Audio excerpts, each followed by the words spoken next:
Hello. All right, let's wrap up the parts of vectors that we will need as more or less review at this point, but add in calculus now at this point. I've alluded to some things with calculus already, like that the derivatives distribute over dot products and cross products, for example.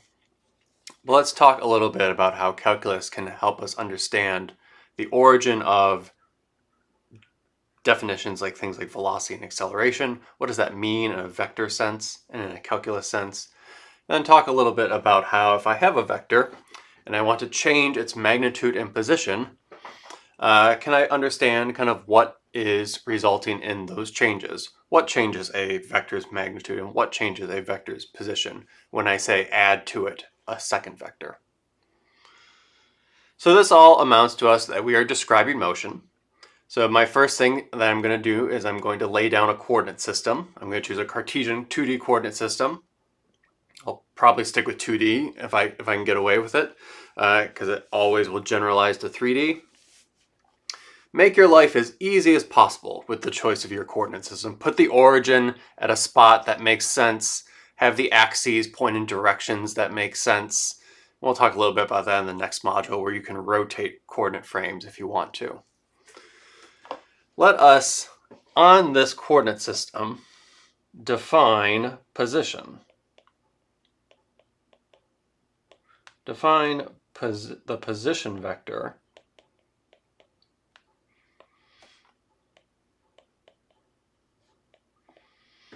r as the distance, or I guess as the vector pointing from the origin to the object.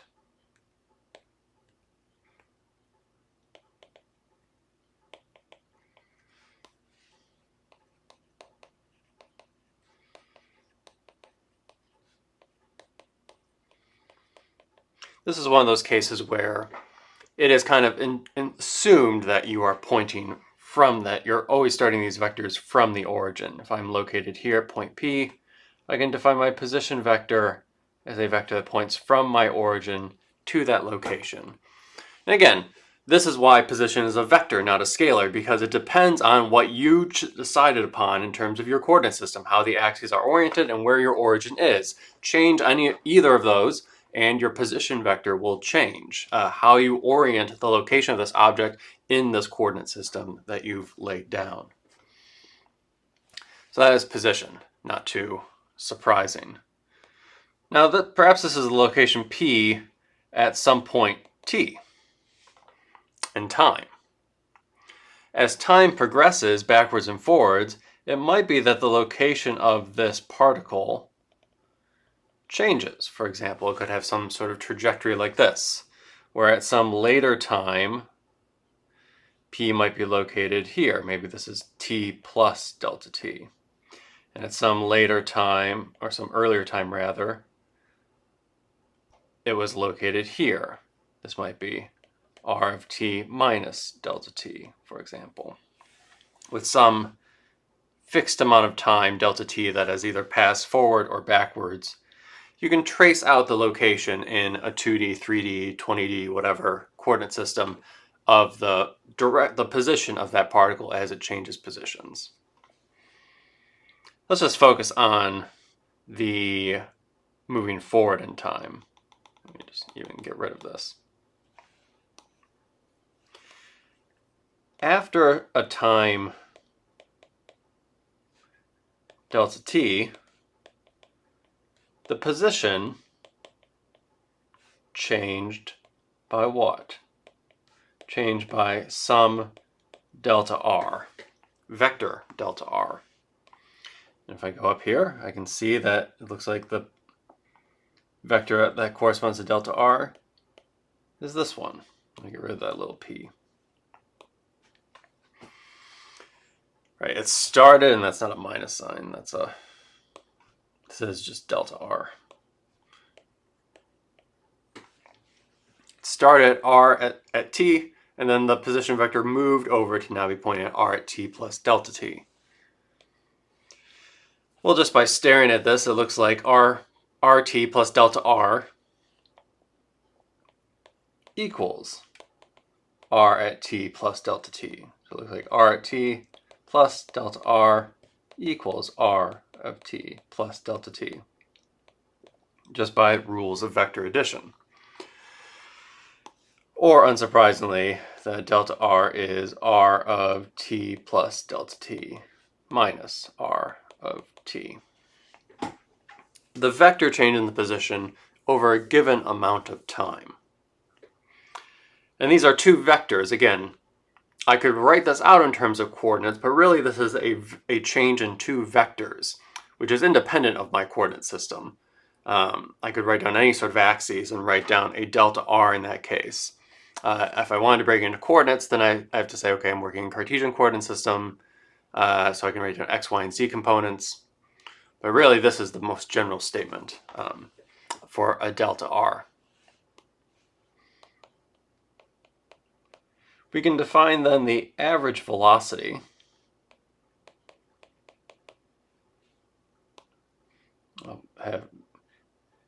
maybe I'll write this as just v bar, but it's also a vector at t, as v bar at t is delta r, change in position, over that scalar change in time, delta t.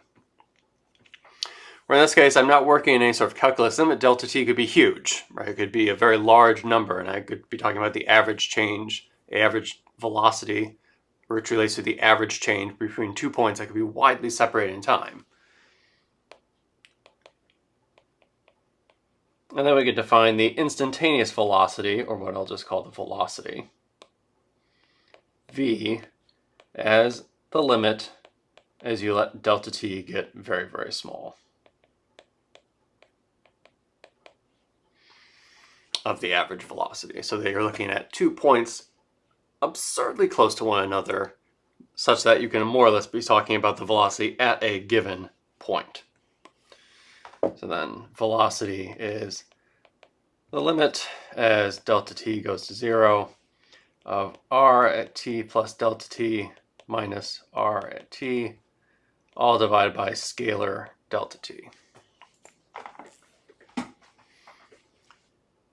This, of course, is if I draw this vector at the location of the particle at point t, this will also be a vector that is a tangent line to the path of the particle at that point.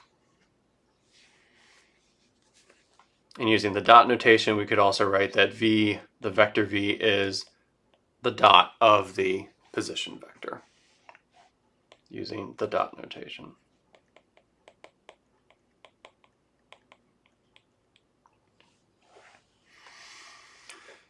Now again, if we want to think of this in terms of coordinates, delta v, which is the limit of, as delta t goes to 0, of kind of delta r over delta t. I didn't leave enough room to write limit. Limit delta t goes to 0 of the scalar 1 over t. And then this delta r, if we go back to the definition of delta r, is delta as the difference of two vectors. If I want to write this in, say, a Cartesian coordinate system, actually, let me write it instead as, if we think of the velocity as the derivative d by dt of the position vector r, which again, you can interpret the d times the r means a little bit of change in position divided by a little bit of change in time. This can be thought of as the derivative of, and now let me write r in terms of its components, right? I might write this as it has some trajectory in the x direction as a function of time, and then that's going on in the x direction, and I'm going to use the hat notation.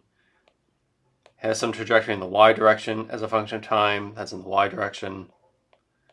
Then if it's 3 dimensions, has some trajectory in the z direction as a function of time. Right? I can break it up into how it's moving in the horizontal direction and the vertical direction, so that when I combine them, I get some sort of general path.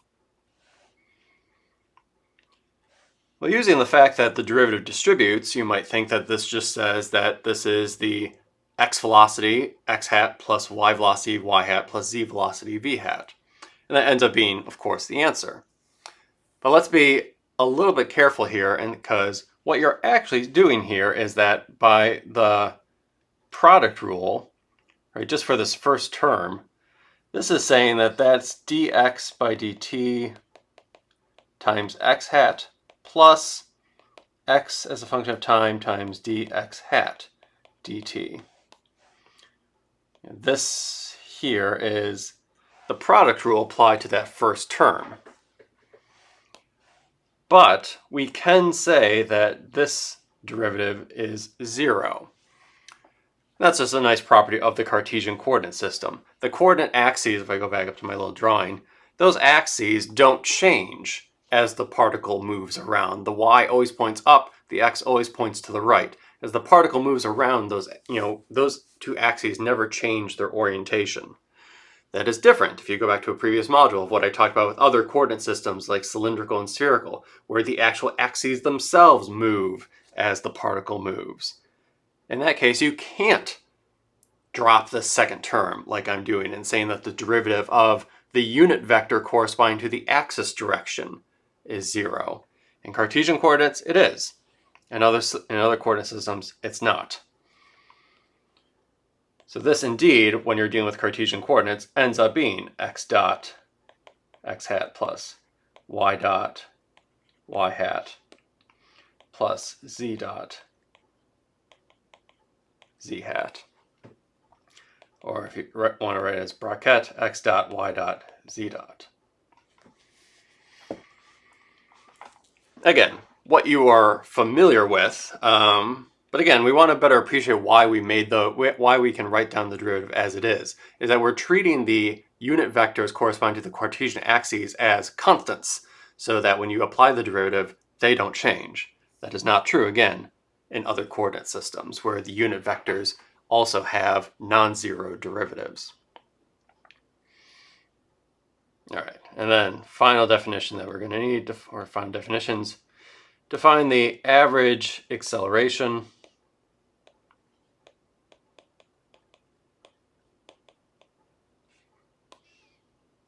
A bar as delta V in the same exact way over delta T,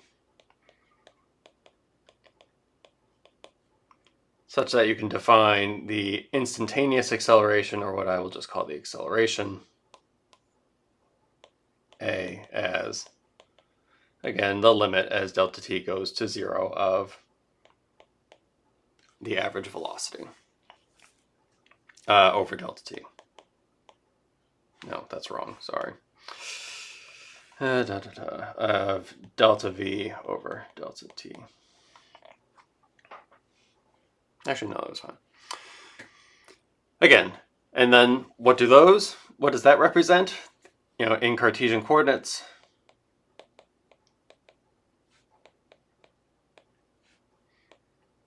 the acceleration vector then is just going to be x double dot, y double dot, z double dot.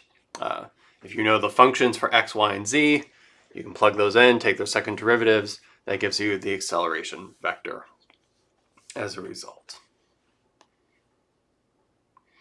Acceleration, just by these definitions, is telling you how velocities are changing with time. If I use just the average velocity is delta r over delta t. So you can think of, what is delta r? Well, it's some average velocity times delta t. In this case, I could say, how does position change? Position changes when you apply velocity over time.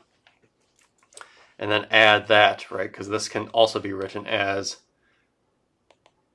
r of t plus delta t is r of t, the original position, plus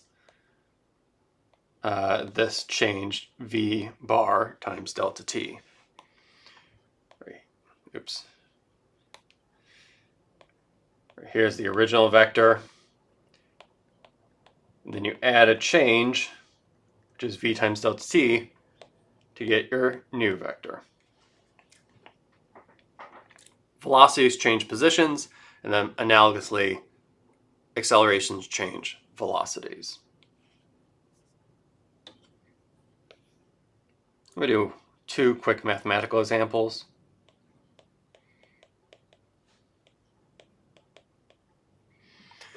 Projectile motion, perhaps for a coordinate system that I decide upon and write down. Perhaps the motion of a projectile that I throw into the air can be written as 3 times t, and then maybe it's 2t minus 5t squared, something like that. So if I were to draw this for my given coordinate system, here's x, here's y. It might look something like this, where at any point in time, I can draw a vector pointing from the origin to give me the position along this trajectory as a function of time. Let me use different colors. The velocity then is the derivative of position, which in Cartesian coordinates, I can just use the derivative of the individual components. Take that derivative.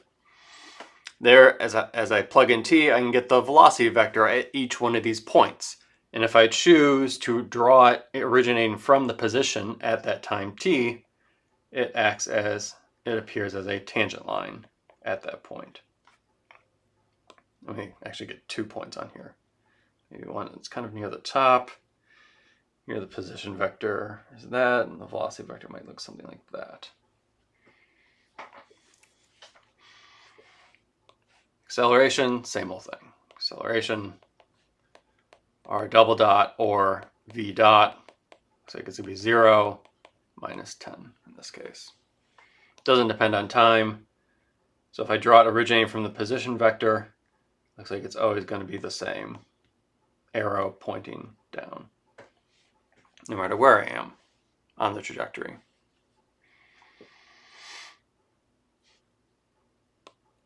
Yeah, let's do one more.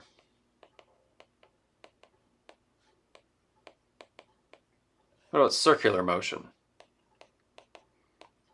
Which I, having thought this through and being smart, if I know I have an object that's going in circular motion, or uniform circular motion in this case, I'm going to put my origin at the center of the circle. I don't have to, but that's going to make my life easiest, because when I do that, I might be able to write down that maybe 3 cosine of 2t, comma 3 sine of 2t is the way I can describe my position vector. So here's x, here's y. And then given that I put the origin at the center of the circle, such that my position vector is given by what I just wrote down, right? The position trajectory might look something like that, though that circle is not perfectly centered. But whatever, forgive me. Where at some given time t, you can draw out your position vector from the origin to that location. Let's see, what did I use for velocity blue? Velocity then is what? Looks like it's going to be negative 6 sine of 2t, 6 cosine of 2t. So in that case, if I look at this point here, looks like given the way I've drawn this, it's going to be moving counterclockwise. And the acceleration vector looks like then it's going to be negative 12 cosine of 2t, 12 sine of 2t, which I might notice if I factor out a 4, or actually a negative 4. It looks like this is negative 4, 3 cosine of 2t, comma 3 sine of 2t, which looks like it's negative 4 times the position vector. So in that case, just by looking at it at this, not erase, I meant highlight, silly. Just by looking at this, I can immediately identify that the acceleration vector is something that points anti-parallel, anti because of the negative sign, to the position vector r. With its magnitude, in this case, I guess 4 times bigger, which is not quite how I drew it, but you get the idea. And that's the acceleration. Again, the geometry makes itself clear, because if I can write a equals negative a constant times r, then I already know the geometry of the acceleration must be anti-parallel to the position vector. All right. Now the last thing I want to make a comment on. So let's go back up to this, the projectile motion. Actually, let me just redraw it.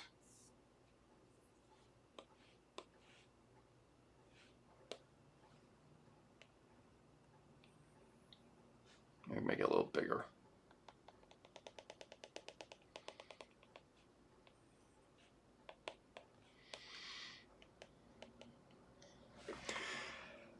We could ask ourselves, if I know that my position vector as a function of time points from the origin to my desired point, and then that gives me, what did I use for velocity? Blue. Then that gives me a given velocity vector. In this case, that points in this direction. In the case where it's pointing here, the velocity vector might point in this direction. There are parts of this trajectory, where's my apple? There are parts of this trajectory which when I throw it, the trajectory into the air, where the particle is speeding up and slowing down. There are different parts where the particle is getting slower and slower and slower, which I might define speed as the magnitude of the velocity vector. So when the magnitude of the velocity vector is getting bigger and bigger, it's speeding up. When the velocity vector is getting smaller and smaller in magnitude, it's slowing down. That results in the trajectory also kind of having a particular shape as a result. And notice in this case, for the two velocity vectors, the velocity vectors are changing directions as well. At some points, the velocity vector is pointing straight up, or sorry, it's just pointing up and to the right, and other points is pointing down and to the right. So something has caused the velocity vector to change direction. And something has also caused the velocity vector, though I have not really drawn it that way, to also possibly change in magnitude as well, and size. We could ask ourselves, if acceleration, for example, is how velocities change, what about the acceleration vector is causing the velocity's magnitude to change? And what about the acceleration vector is causing the velocity direction to change? And just to draw it another way. So as I have some vector, I'll stick with my velocity. I have some v as a function of t. And then there's some delta v that results at that moment in time, such that at some point later on, this vector then corresponds to the velocity vector at some time later. That vector has changed in length, and it also has changed in direction. You can see it's gotten a little bit longer as it moves. It's a little bit longer in the direction to the right. It's a little bit longer along this axis. And rather than pointing exactly horizontally to the right, it now is moving a little bit up. So it has moved up a little bit by this amount. This is kind of delta v in the perpendicular direction to the original vector v. And this is kind of delta v in the parallel direction to the original vector v. That perhaps is saying something that maybe it's those components, the parallel and the perpendicular part, that is individually changing either magnitude and direction, so that overall the velocity vector can change in both, depending on what's being done to it. So maybe how a vector changes magnitude and direction is based on the geometry of the two vectors. So let's see if we can prove that generally. Let's take a position vector R.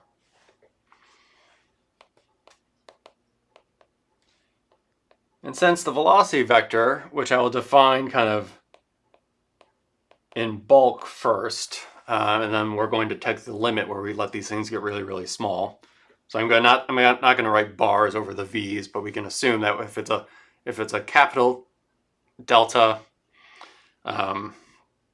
these are possibly big changes, and as we get smaller and smaller and smaller, we can change the triangles to little lowercase d's. Right, this again implies that the change in the position vector is equal to v times delta t, or that r new is r original plus v times delta t.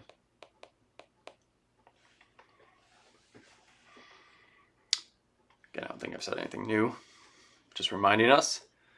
So let's take the case where if v is parallel to r.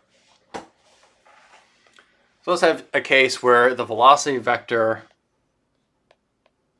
and the position vector are either parallel or anti-parallel to one another. All right, so I could have that, or I could have possibly this.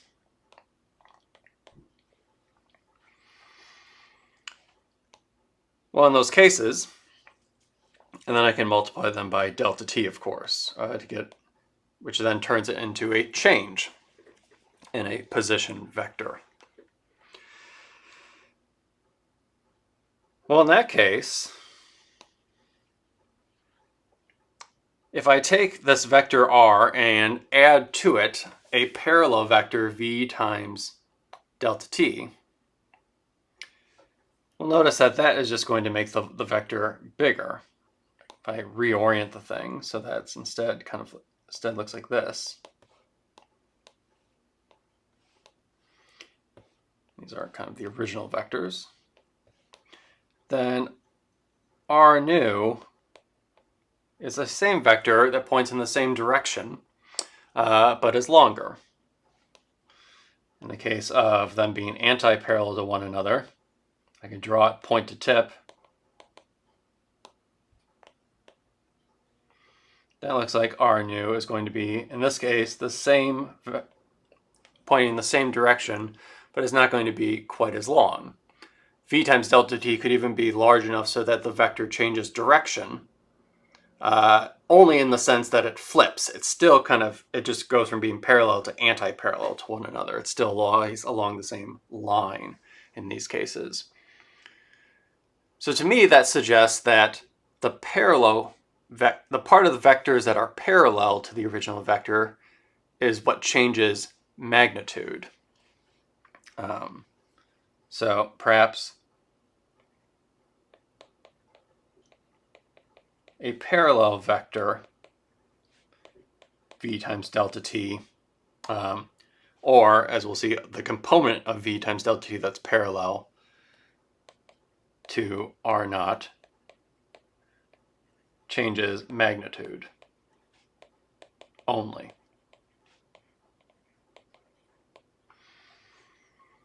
Again, with the caveat that if the thing flips around, I assume that's the same direction, even though now it's anti-parallel to one another. You know, I could take these examples and I could put down my coordinate system such that the x direction is that all these vectors are aligned along the x direction. They're all parallel to the x direction as well. In which case then r naught might be written as the original magnitude r naught comma 0, because there's no directionality in the y direction. V times delta t might be something like plus or minus v times delta t comma 0, where the plus and minus depends on whether the vector is kind of parallel or anti-parallel. And then r plus v times delta t, which is r new, is just going to be something like r naught plus or minus v delta t comma 0. So the directionality has not changed. It still lies entirely within along the x direction.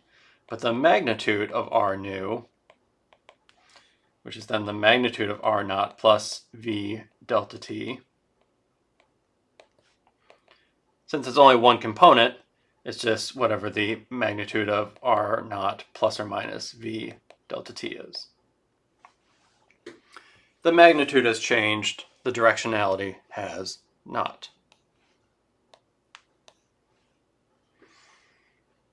Now what about a perpendicular vector? Now let r naught be perpendicular to v. So this could be, here's r naught, and then maybe I have v, I'll talk about it in terms of v times delta t, is perpendicular to the vector. Of course, how could I figure that out? I can maybe take a dot product of the two and confirm that they're perpendicular.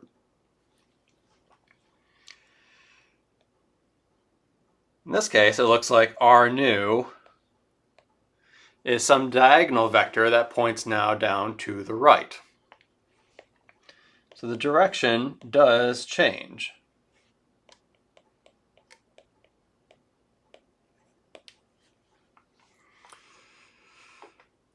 But now we could ask ourselves of, does the magnitude change?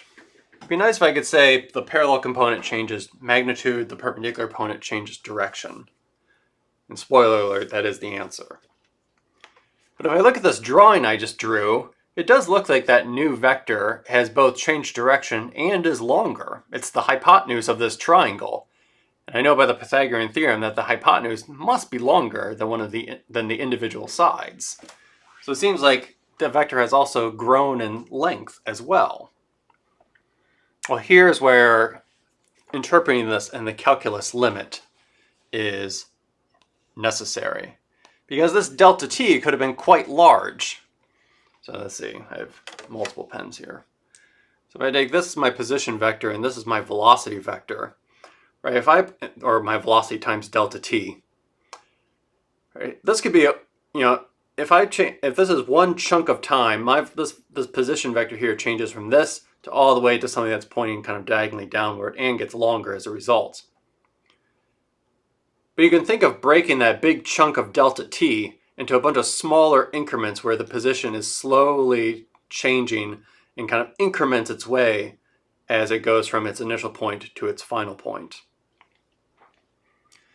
But in that case, notice the assumption that the two vectors are perpendicular to one another breaks down immediately, because they are exactly perpendicular at this point. But if I move just a tiny little delta t forward in time to say this, well, now these two vectors are not perpendicular to one another. They were perpendicular to one another here. But once I move a little bit of delta t down, they're no longer perpendicular to one another. When it goes more and more and more, the angle between them gets farther and farther away from 90 degrees. So actually this is not a good drawing in terms that it's not obeying the assumption that that v and r are perpendicular to one another, except at that very instantaneous little moment at the beginning. So this is again where we have to think of this in the calculus limit. Right, so to study magnitude, or rather changes of magnitude, we need to let delta t go to dt in the calculus limit.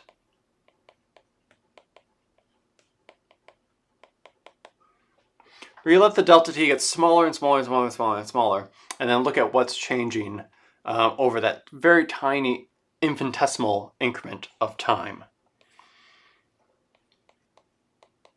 What do I mean by the calculus limit? It's that dt is so small that essentially, if we want to see how something is changing when dt is something tiny but non-zero, or I could just set it equal to 0, but that's not very interesting, because then that essentially means that the original vector doesn't change at all, because delta t is 0 in that case. But I want it to be something exceptionally small, but nonetheless non-zero, and see how quantities change as a result. So in the calculus limit, it's kind of the linear limit in that we take dt to be so small that we keep dt around,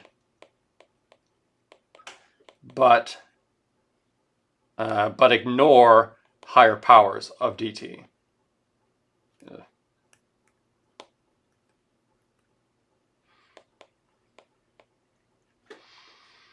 Ignore, say, dt squared, we call that essentially 0. dt cubed, we call that essentially 0. On the assumption that dt is so small, and we want to see that when dt is ungodly small, but nonetheless non-zero, how things change. But if dt is ungodly small, then dt squared is ungodly small squared. Right? This is not actually infinitesimally small, but take dt to be 10 to the minus 6. Then dt squared is 10 to the minus 12, 6 orders of magnitude smaller than the original dt. So even though dt is pretty small, dt squared is absurdly small. So in the calculus limits, we're letting the delta t's get so small that we can write them as differentials dt's, which again can be as arbitrarily small as we want, but we still want to see how things change when dt is nonetheless non-zero. We can still, though, throw away higher powers of dt away. All right, that's what I mean by the calculus limit, which never really was explained to me when you take calculus, but that kind of hopefully gives you a better feel for what people mean when they do these tricks and they keep dt and call it absurdly small, but yet throw dt squared away. When is it too small? Well, it's that you want to study how things change when it's nonetheless absurdly small but non-zero. All right, so to study this, I want to study the magnitude of the new vector r new when I take the original vector and add to it v plus delta t. And then again, we're going to let delta t get ridiculously small. Maybe I'll work in that limit already. So this magnitude, if I want to study how this is, and I want to somehow incorporate both the original vector r naught, plus I want this new vector v plus dt. Well, this is also essentially asking, what is the magnitude of r naught plus v dt?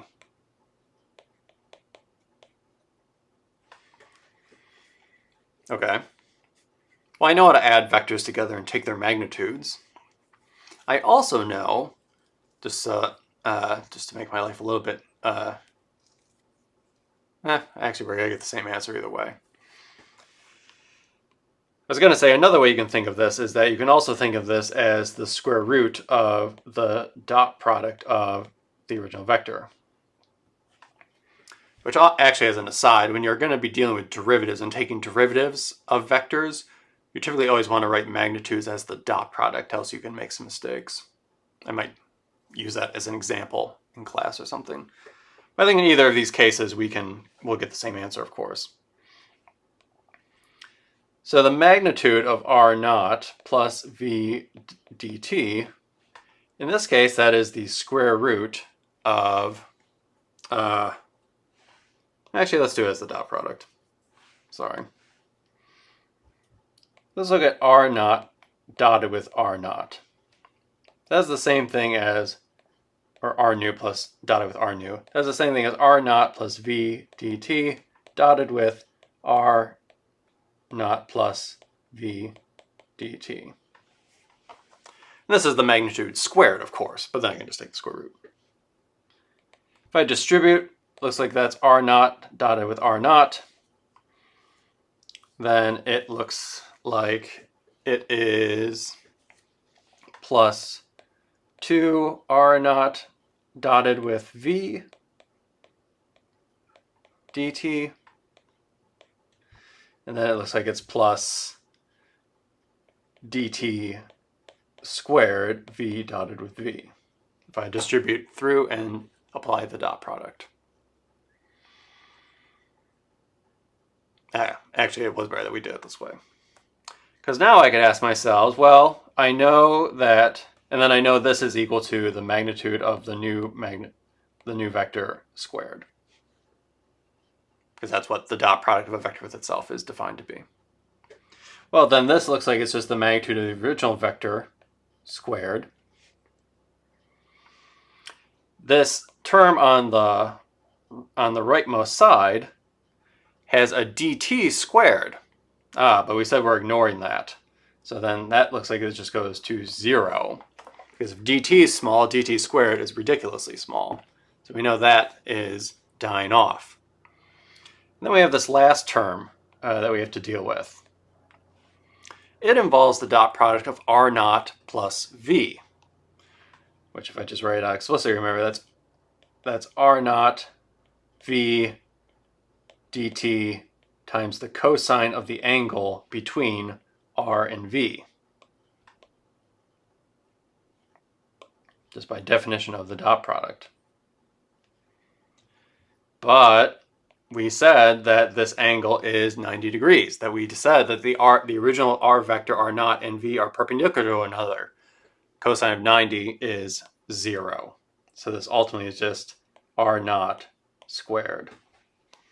Or if I take the square root of both sides, the magnitude of the new vector equals the magnitude of the original vector as a result.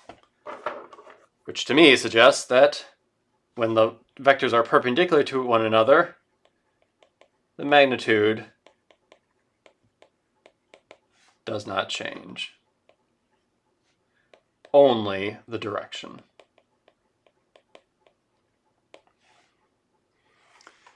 So, parallel components. And then when you have an arbitrary vector that has both a parallel and a perpendicular component to r, again, let me just recopy what we had up above.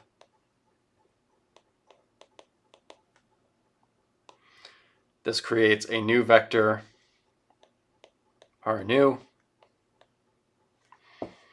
It is the parallel component